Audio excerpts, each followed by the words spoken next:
is now my pleasure to introduce our main speaker tonight, who is Adam T. from Santa Monica. Thank you.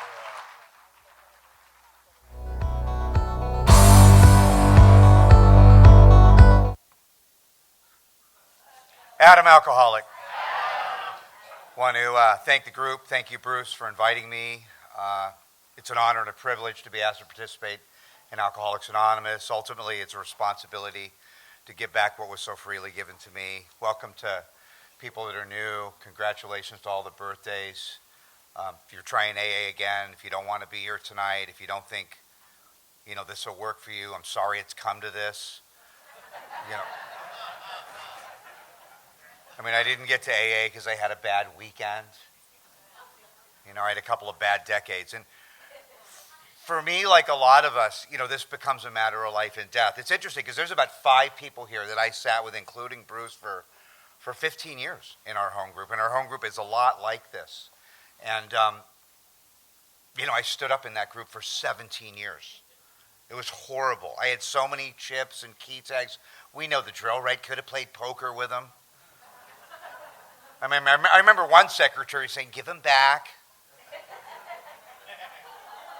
And I did that walk of shame over and over and over again. And looking back at that experience now, if you're new, I thank God for the unconditional love of the old-timers. A lot of the old-timers in our group that aren't with us anymore. A lot of those old guys that died with 30, 40 years sober. And they would watch me, recycle through the rooms. And they would say things to me like, "Don't even bother taking chips. Just sit in the back. Shut up." No, but in a loving way, right? But they made it really clear to me, and if you're new, I hope you hear this. They made it really clear to me that if and when I was ready, because somehow they could see it. They could see it by my demeanor, my lack of interest, my fidgety nature. Those old-timers had the wisdom to see just by my attitude that maybe it wasn't right now. But they made it really clear to me that if and when I was ready, that the doors of Alcoholics Anonymous would always be open to a drunk like me. And I think looking back at that experience, again, if you're new, AA is probably the closest thing to unconditional love that a drunk like me will ever experience. No matter how many lives I destroyed, how many people I burned, how many jobs I lost, how many cars I wrecked, how many hearts I broke, how many despicable, shameful things I did. And if you are, in fact, an alcoholic, it's the most shameful thing in the world to be the family drunk. Especially if you come from a large family like I do. My mom had 3 sisters and a brother. My dad, 3 brothers and a sister. And, she told them everything. One more rubber room, one more overdose.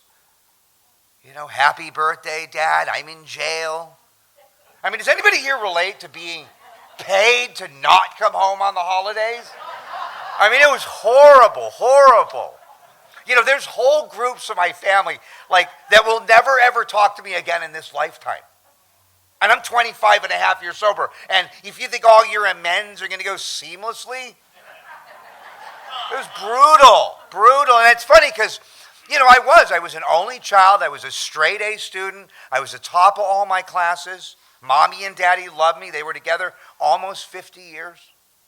And, you see the love and expectation, especially if you have kids, right? You see them outside these elementary schools. Where I live, there's just blocks of parents trying to pick up their kids. And you see the hope and the expectation parents have for their children.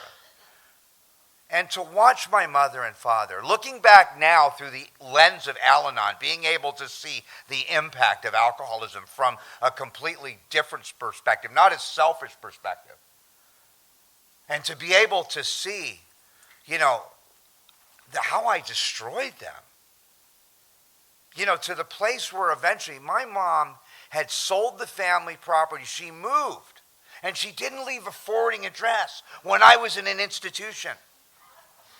And despite all of that, the doors of AA have always been open to people like me. If I lived to be 100 years old, they could never pay Alcoholics Anonymous back for the love and kindness. You know what some of you people have shown me?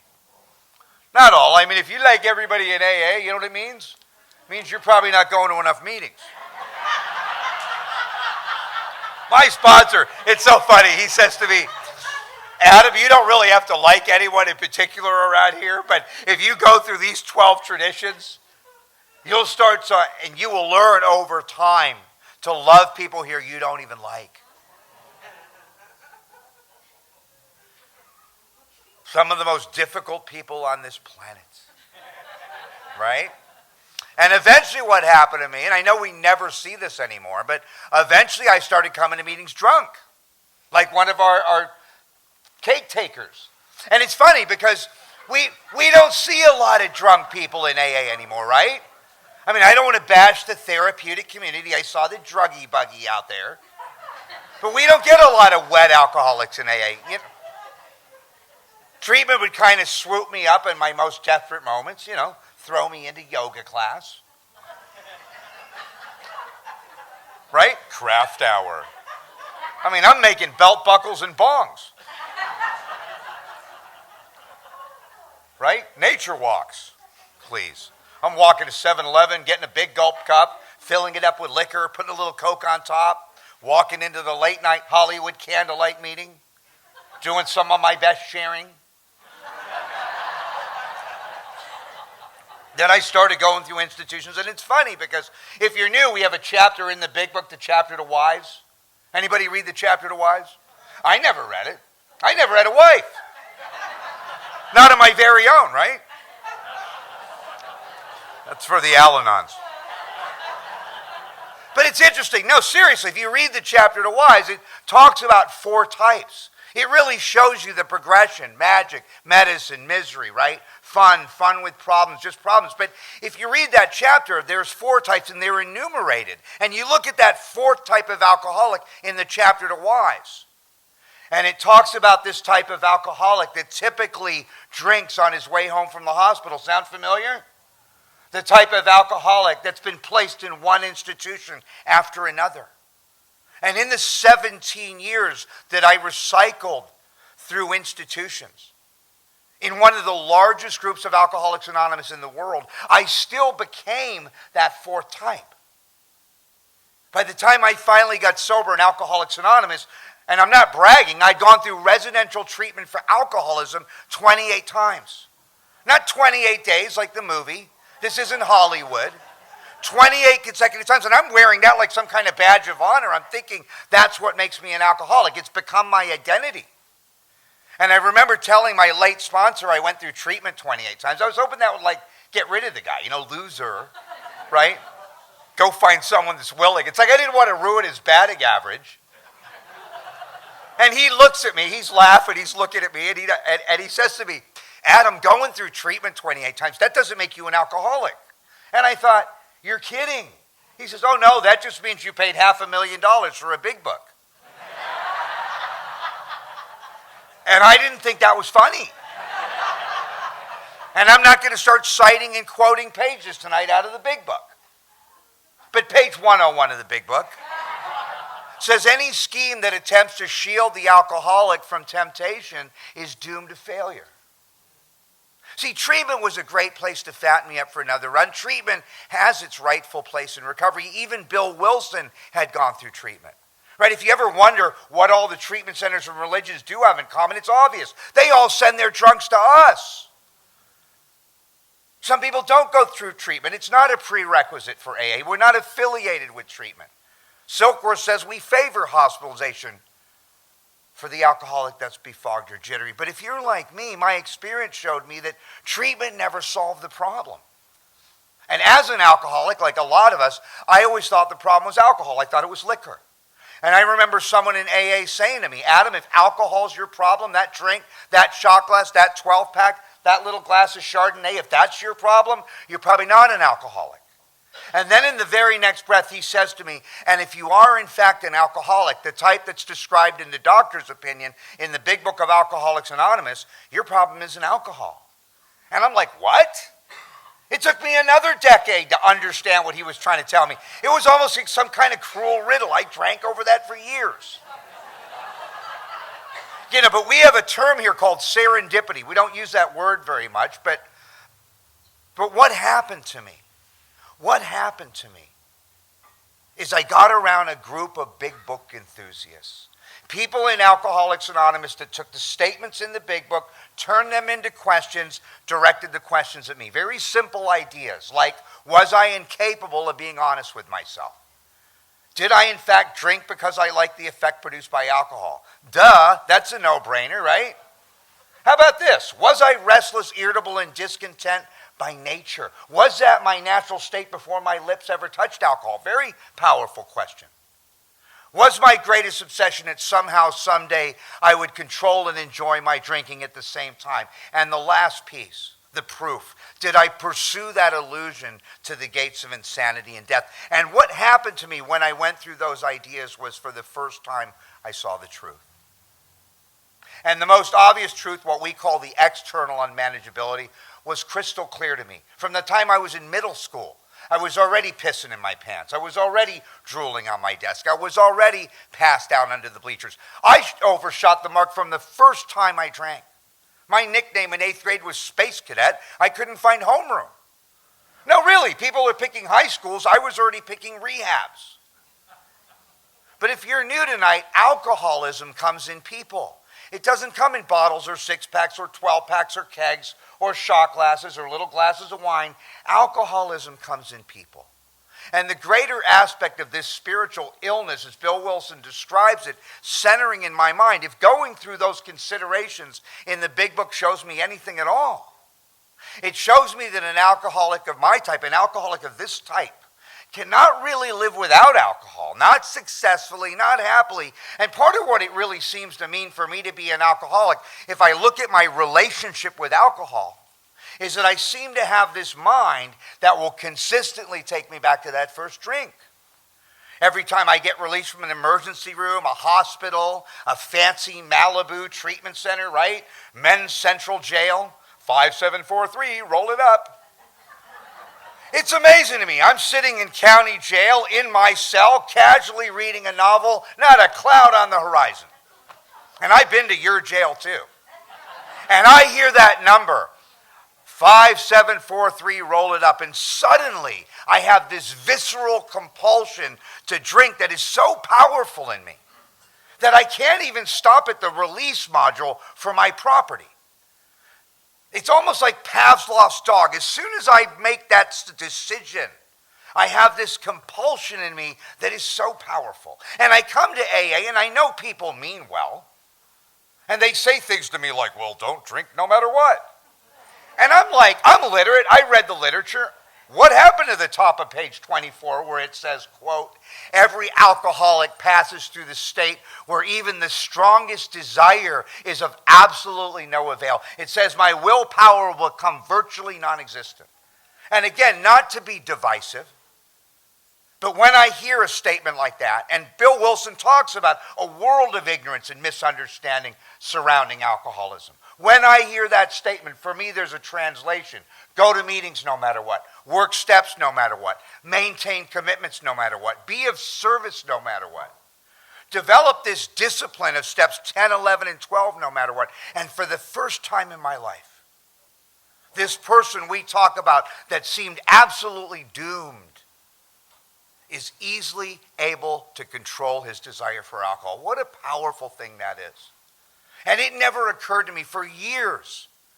I had been one decision away from a drink, probably 2 decisions away from state prison. And to stand before you today, and now between me and that decision, there's a whole world called recovery. It's about people like you. It's about the rooms of AA. It's about this way of life. It's about a design for living. It's about a roadmap to spiritual success, if you will. For a lot of us, it's about this mystery we call God, which is meant in many ways the product of these seemingly unrelated actions. But if anything, for me, it was a deep and effective spiritual experience. Something so powerful that I couldn't really explain it, but I did the work. I did these actions I was asked to do. And all of a sudden, I developed peace and power and purpose in my life. I never understood that that would be the remedy for restless, irritable, and discontent. It never occurred to me. You know, when Dr. Silkworth talks about restless, irritable, and discontent, what it really was is mind, body, and spirit. I have an irritability of the mind, a restlessness of the body, and a discontentment in my spirit. And I never saw it. I think we have a new word for restless, right? What's it called? Oh, ADD. I don't got ADD. Oh, come on. If I found out my buddy here had $2 billion in cash in the trunk of his car tonight, I'd follow him home from the meeting. I have what's called selective interest disorder. Oh, come on. Anybody ever call the connection then forget he was coming, please? Ever, really? Once I want something, a woman, a car, a motorcycle, a truck, I am laser focused. You'd have to kill me to stop me getting what I want. My willpower is so strong in other areas. I have this selective interest disorder. It's critical that I see that. I have an irritability. Anybody have that? Quick to anger, slow to forgive, keep score in every relationship that I'm in, right? Nobody has a fault-finding mind. It usually starts before the coffee. And on top of all of that, I've got this discontentment of my spirit, which means the shine wears off everything right away. It doesn't matter what I get. I get a brand new car. I've been saving all year for the car. I don't even get it off the dealer's lot. It's the wrong color. 72 payments. Right? Please. I get a new house. I'm not even out of escrow. Hate the neighbors. Hate them. Right? And the dog that never shuts up.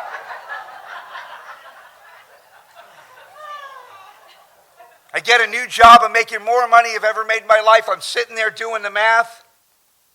I'm getting ripped off. So we talk about relationships. Love of my life, soulmate. 5 days into it, I'm correcting her. She's rearranging the house. So I have something else. And unless I develop a way to change that lens through which I see the world, I will never understand what they're asking here. It was critical that at some point I start to understand what this is. A lot of people come to AA, and it's funny. It talks about it in the doctor's opinion. They're normal in every respect except the effect produced by alcohol. They have the phenomenon of craving. I drank with guys like that. And they did all the same horrible things as I did, but as soon as they stop drinking, something amazing happens. They fit in, they're part of, the career welcomes them back. They come to meetings once a year, take another birthday cake. They never work a step, and their life gets better. They've been serene since their ass hit the seat in AA. That's not my experience. My experience, every time I stop drinking, the first thing they say to me is, you really need to be on medication. Why are you so angry? Why are you so emotional? Why can't you sit still, honey? What's wrong with you? And I'm crying at dog food commercials. See, when I'm not drinking, I have a whole nother set of problems. They're on page 52. I mean, we all know what they are, right? When I'm not drinking, I can't control my emotional nature. Sound familiar? When I'm not drinking, I'm a prey to misery and depression. You might want to ask yourself these questions. When I'm not drinking, I can't manage my personal relationships. Sound familiar? When I'm not drinking, I'm full of fear. When I'm not drinking, I'm basically unhappy. And the way that plays out for me in what we call untreated alcoholism is I don't fit in, I'm not part of, you don't understand me, everybody's in my way, they're not paying me enough. For God's sake, I got to drink. And something amazing happens. I have a couple of cocktails, and I intuitively know how to handle situations that used to baffle me. Right? Couple more drinks, fear of people and economic insecurity leave me, I'm buying the whole bar drinks. Hell, I'll write you a check. Not only are you getting better looking, honey, I'm getting better looking. Give me a couple of Vicodin, I could comprehend the word serenity, and I know peace. Give me a little cocaine, I want to start a business with you. Now, if you're laughing at that, there's something really wrong with you guys. That doesn't happen in the normal or temperate drinker. Alcohol is classified by the AMA as a depressant.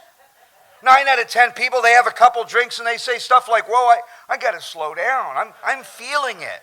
I got work tomorrow. Please. Come on, I have a couple drinks and honey, I want to get married. I want to go to Vegas tonight, right? I'm trying to find the car keys I hid for myself before the first drink. Sound familiar? See, for me, alcohol's a stimulant.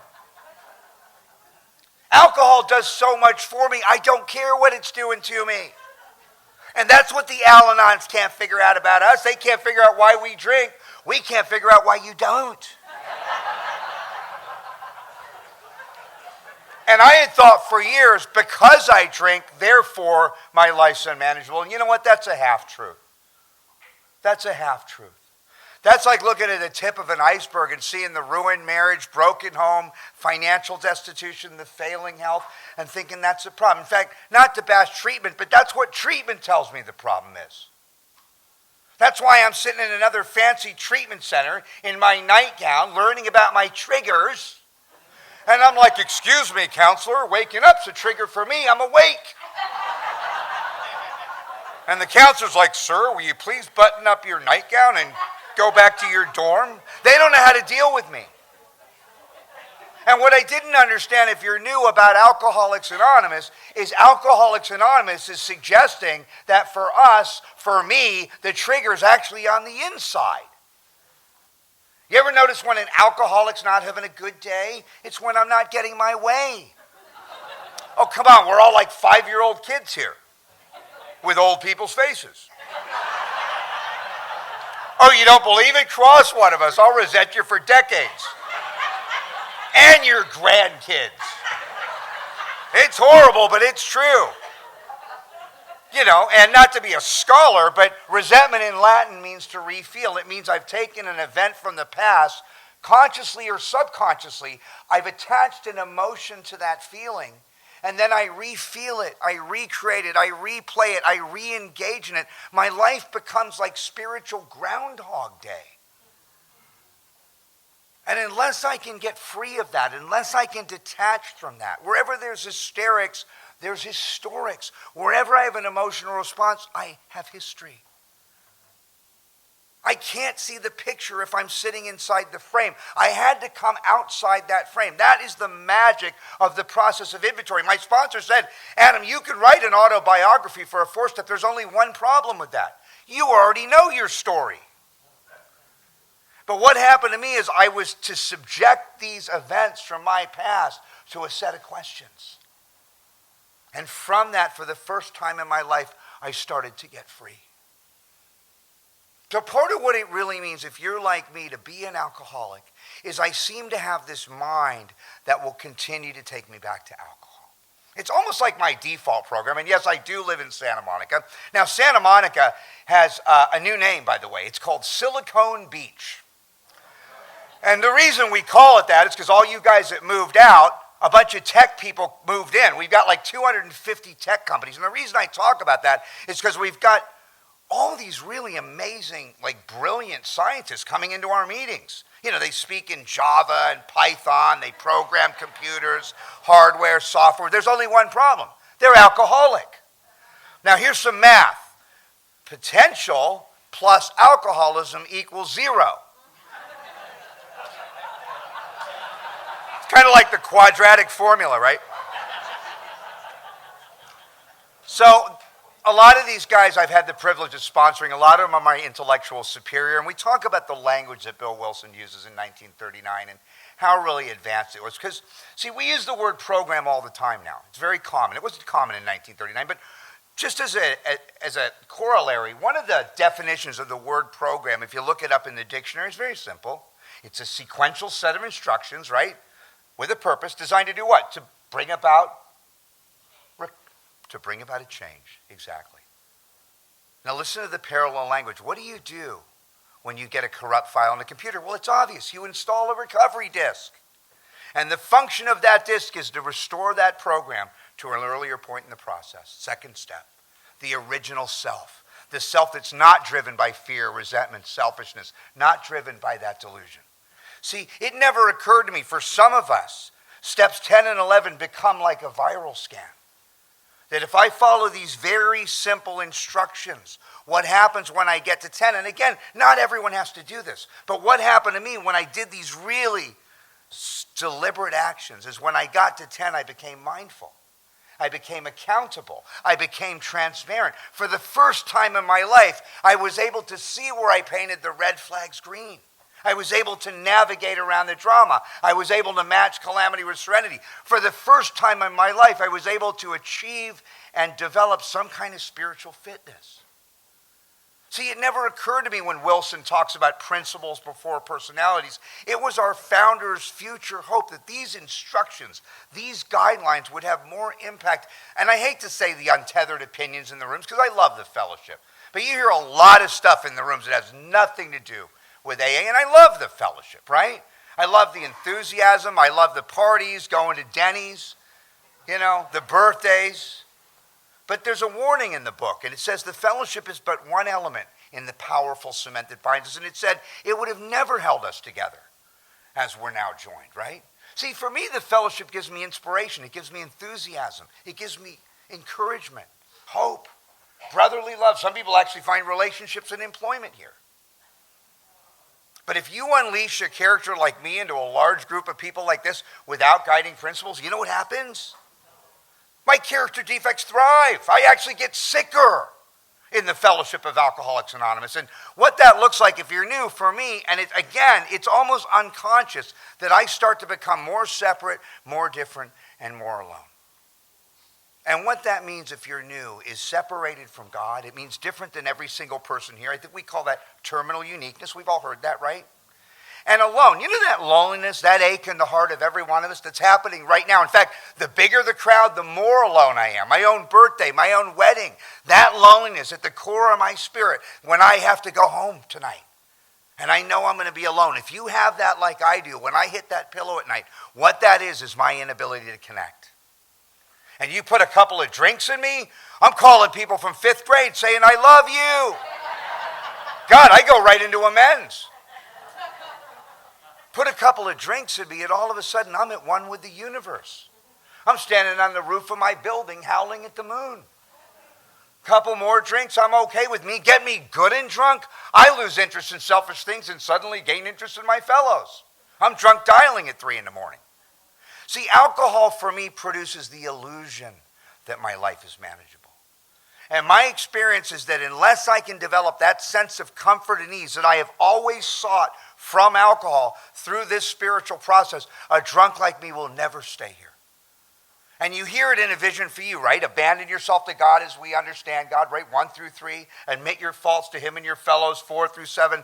Clear away the wreckage of your past. 8 and 9. See, if you abandon the ship, I can't get back on. I go to the ocean down there with a cup, I get a cup full of water. What if I go to the ocean with my whole life? And we read it, I don't think we read chapter 5 tonight, but you hear it, right? Abandon yourself to God, and it says, we ask for his care and protection with complete abandon.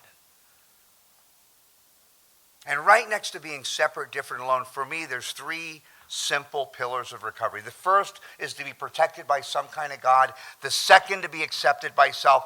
The third, to be connected to a community. Those 3 ideas, protected by God, accepted by self, and connected to a community. And I go from being the weakest link in my family, and I'm talking about generations of it. Generations of suicide, mental illness, and alcoholism. My mother's brother committed suicide drunk. Father's brother committed suicide drunk. I was surrounded by it. In fact, a lot of us, for me, I'm looking at generations of dysfunction. And to be 25 and a half years later and now be the strongest link in that family? If you're new, they say alcoholism is the only disease when treated that will actually leave the sufferer in a better position than if I never had the disease. I'd have never believed that. I would have never believed it. Until I got around some of these big book enthusiasts, guys at AA that said stuff to me like, how free do you want to be? Free enough to just survive this? So when people say, how you doing? You can say, I'm hanging in there.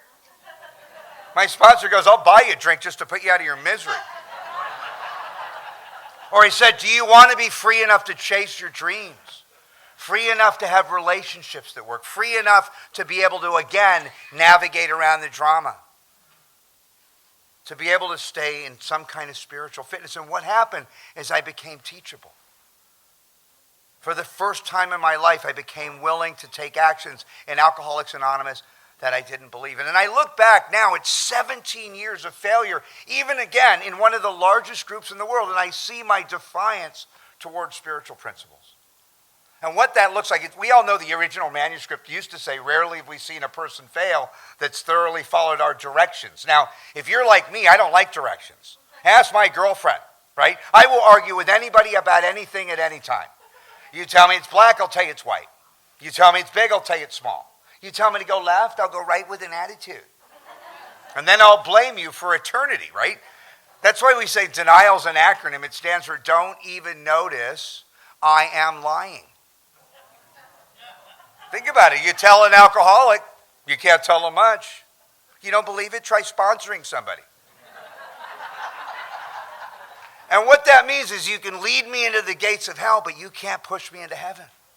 And when we talk about attraction rather than promotion in that 11th tradition, what that eventually meant for someone like me is I would eventually come back to Alcoholics Anonymous on my own terms. Not because sober living wanted me to, not because my parole officer thought it was a good idea, not because DCSF sent me here. Where I live on the west side of Los Angeles, they all get sober for the trust fund. See, but if you're like me, hope doesn't matter to me until I'm hopeless. You think hope matters to me when I got $500,000 left in the bank, brand new truck, little boat down in the marina? You wouldn't catch me dead in an AA meeting. And my experience, if you're new, is that God didn't matter to me until my back was against the wall. And this isn't gutter bravado. What happened to me is I got shot in a little argument, went right through me. And I'm laying on the gurney, right? I got the paramedics on both sides of me. Got them, they get the paddles, the uniforms. You know what's so funny about that? All I know is God. I mean, if you've ever been in a situation like that, right? Like every morning, like when you've got your head inside the toilet steering the porcelain bus. Who prays more than drunks like us? Come on. I mean, you don't relate. You might be in the wrong room. Not to be divisive. But what's so interesting about that, and we talk about Bill Wilson. In Bill's story, Bill talks about having this powerful white light experience. And right next to it, it says it was quickly blotted out by worldly clamors, most of which were within himself. I can remember sitting in that cardiologist's office in that hospital, and he does an angiogram where he runs this cord through my groin, and he pumps this dye onto the TV screen. And he says to me, the bullet missed. And it's like I went from God, I will do anything you ask, your humble servant, anything, to like, I need to get out of this building immediately. And the only reason I talk about that if you're new is because there's a huge difference between the act of surrender that gets an alcoholic into AA as a newcomer over and over and over and over again, and the state of surrender that's keeping the old timers here. It's a completely different concept. If everyone came to AA state, we'd be in a coliseum. That act of surrender, and it's almost like watching a swan glide across a pond of still water. It's so beautiful. It's so effortless. It's so graceful. But my experience is, we all know what that swan's doing. He's paddling like hell, right? And we have a chapter in the big book, Into Action. Anybody notice there's no chapter into feelings? I know the therapists don't think that's funny. Into thinking. My sponsor's like, there ought to be a chapter into whining from the podium. At the noon meeting. It's like, get a job. He was rough with me. I'm saying, sponsor, aren't you surprised I got a year sober? He goes, you want to surprise us? Get a job, bro.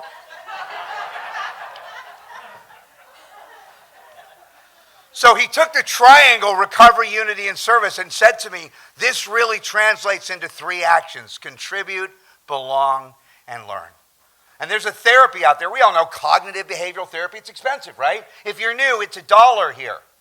And the fundamental idea is I can't think my way into right living, but I can live my way into right thinking. And he suggested if there was a weight pile in the middle of this room, and every day I lifted weights for 2 hours, would I get strong? Absolutely. Does it matter how I feel about it? So what he suggested is I take those 3 sides of that triangle and turn them into actions. Recovery, unity, and service translates into contribute, belong, and learn. that the more I contribute, regardless of how I feel about it, what happens is I start to feel needed. The more I stand at the door of an AA meeting, I shake people's hands. Hi, I'm Adam. Hi, I'm Adam. Hi, Adam. It doesn't matter how I feel about it. What happens is every time I walk in that meeting, people connect with me. See, I can't separate cause from effect. The more I uncover, discover, and discard that which is blocking me from God, self, and others, for the first time in my life, I can give and receive love. It just adds up that way. So the steps bring me wisdom. The fellowship where two or more are gathered bring me power. And by reaching back in my community and being of service, for the first time, I can understand what that altruistic piece is. And we talk about the keys of the kingdom, that chapter. And at the very end of that chapter in the big book, it says, in exchange for a bottle, I was given the keys to the kingdom. It says to be wanted, needed, and loved. Those three ideas are identical with the product of that triangle. It's almost like spiritual math. Again, another equation. If you took my relationship with God, my relationship with self, and my relationship with others, and you were to put it on a blackboard, you know what it would equal? Detox. So what happened is by taking these very, very simple actions,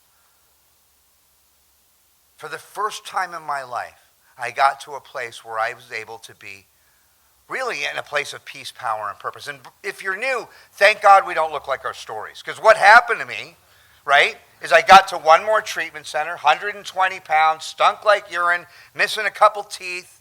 You know how we look, right? A vision for you. And I'm sitting in the treatment center in my nightgown with my ass hanging out, judging the speaker. It's so funny how we're the only people that can be on the curb and still look down at the world, right? I got two speeds, grandiose and comatose. I'm strutting around the detox, bragging about robbing Brinks trucks. I finally did my four-step. It was a bread truck. It was empty. So I'm sitting there at the detox with my fellow associates, and this woman comes in on what's called an H&I panel. If you don't know what H&I is, it stands for Hospitals and Institutions. It's a committee that brings meetings into prisons, detoxes, treatment centers, hospitals, anywhere where clients, patients, or inmates can't get to meetings. Our H&I, believe it or not, meets once a month. They're about as big as this room. And they're fighting each other to get on panels to talk to people in treatment centers that don't care.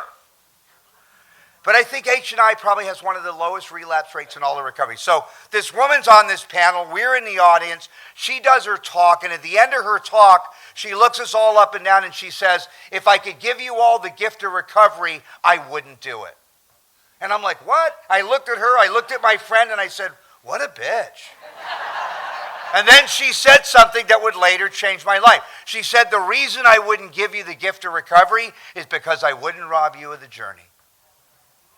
And if you're new all these years later, I've come to understand that that journey to recovery, just like that journey to surrender that each and every alcoholic has to walk, is personal. And if you're new, I'm sorry, we can't give that to you. You know, and I don't want to be divisive, but you know, if you're in a hot tub with a supermodel, a fifth of whiskey, and an 8-ball, and daddy sends you to rehab, we don't expect you to be happy. I mean, really? Anybody ever get interrupted in the middle of a 12-pack? It's like, are you kidding? It's the worst. And we say, oh, my worst day sober is better than my best day drinking. Are you like out of your mind? You got a different disease than I do. But my worst day sober is better than my last day drinking. That last 5 years where the disease kills me every day and it can't bury me. That gift of desperation is a great acronym for God. The gift of desperation.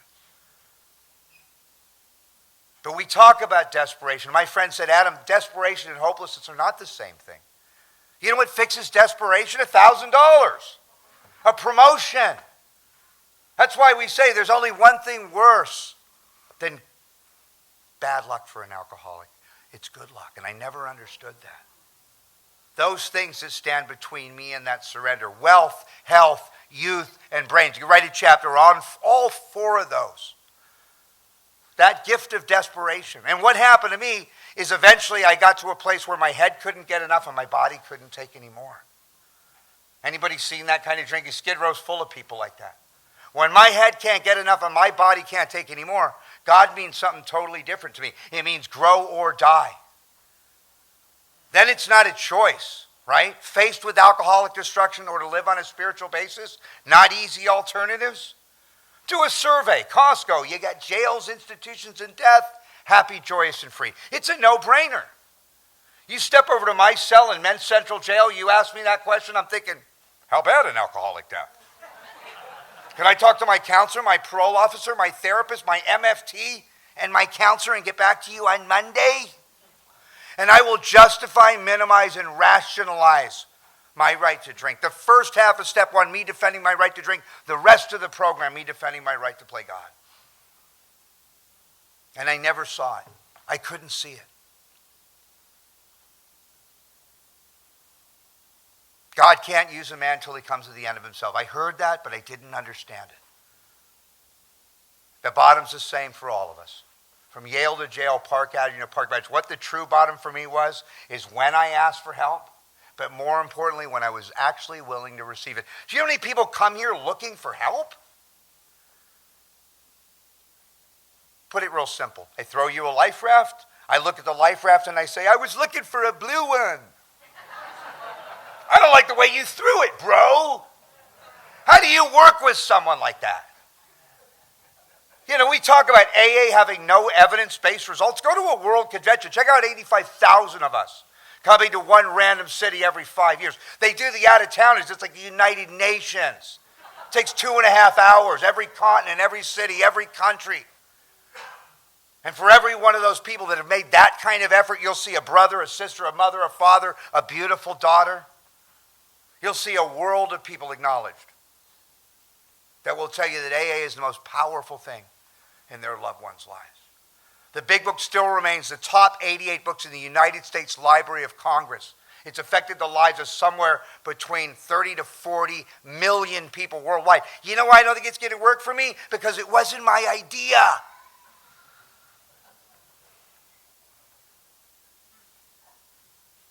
So I don't have a lot to brag about, but I was at this airport a while back, and I'm standing at the airport. I'm dressed nice. I'm waiting to get on a plane. I think it was LAX, and this guy comes rushing me at the airport. He rushes me. He's wearing a slingshot T-shirt at the airport, full body tattoo. He's got the teardrops, and he's like, "You don't remember me, do you, bro?" I'm like, I backed up about a foot. I'm like, "No, I don't remember you." I was looking for security. I thought he was hitting me up for money, and there was this awkward moment with this guy. And he had these two little girls with him, and he had this lady by his side. And there was this silence, and he looked at me and he said, 15 years ago, you spoke on a prison panel, and something you said changed my life. He goes, these are my beautiful daughters. This is my amazing wife. This is my family. We want to thank you. And all of a sudden, the wife, the faucet comes on. She's crying. Now the kids are crying. Now I'm crying. Like a minute ago, I didn't know whether to run, take a swing, call security. Now we look like the long-lost family from the old country. I remember calling my sponsor. My sponsor was like, Adam, you got a big mouth and a good memory. Don't let it go to your head. Click. There's 2 dates in a human being's life, the day we're born and the day we find out why. All my life, I thought it was about money, property, and prestige. Job, house, relationship, car, different job, different relationship, bigger carpet. See, puke smells the same in a Mercedes. I didn't understand. I know that sounds trite, but the reality is, all my life I'd been taught to solve a spiritual problem with a physical solution. It doesn't work. The purpose, peace, power, purpose, 10, 11, and 12, to be helpful to another one of God's kids. People come here the day before they die, and what's so amazing is when Bill got out of that third treatment center, 1935, he was a broken man. He had lost everything in life worthwhile. He was plagued with waves of depression, and he got this real simple idea. Maybe if I go back in the treatment center, talk to some of the patients, I'll feel better. And we all know the story. He called Silkworth. Silkworth was a double board certified physician. He'd never heard of such a thing. He's like, you want to do what? He'd never heard of it, but he knew he couldn't fix us. And what Wilson did when he came in that treatment center and what Dr. Silkworth witnessed he said was absolutely amazing. Dr. Silkworth was so impressed, this double board certified physician, that if you look at the first part of the doctor's opinion, that first letter, it says you can absolutely rely on anything these men say about themselves. That was a letter of credibility given to Bill Wilson by a double board certified physician on the town's hospital letterhead. He could take that anywhere and say, can I please work with new people? And what's so powerful about that is, what did Bill really know? Everyone in this room knows more than he did. But Bill had something very powerful. He had a servant's heart. He may have had the mind of a king like a lot of us, right? This grandiosity that a lot of us have. But something broke him. And when I went back in that treatment center, the guy that was running the treatment center said to me, why don't you come back to our lovely hospital next week and tell all the patients how you managed to stay sober a whole week if you could make it. And he threw me off the property. And I was so offended. We're sensitive.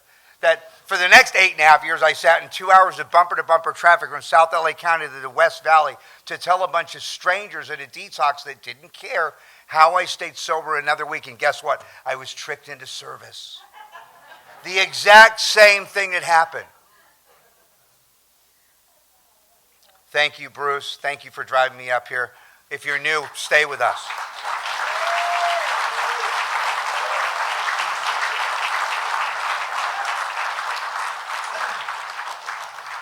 Wow. Let's thank Adam again.